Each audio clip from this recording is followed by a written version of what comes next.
celebrita a k nej 4 verní obdivovatelia. Celkovo 5 večerov plných dobrého jedla a často aj vyhrotených emócií. Uvidíte, čo všetko sú schopní urobiť fanúšikovia, aby zaujali svoju hviezdu. Sledujete show, ktorá odhaľuje zákulisie vzťahov. Vitajte pri Chutíš mi. Zavrime na chvíľu očká a už sami cítite to teplo. Už tú auru. Šaty! Blázon bez akejkoľvek prirodzenej sebakontroly. S touto nálepkou vníma verejnosť útleho chlapca z detského domova v Žitavciach.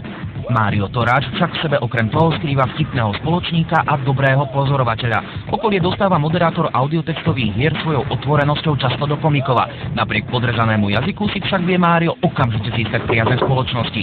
Či si ale získajú spoločníci v tejto show jeho, to je zatiaľ otázne. Bojujem za mier.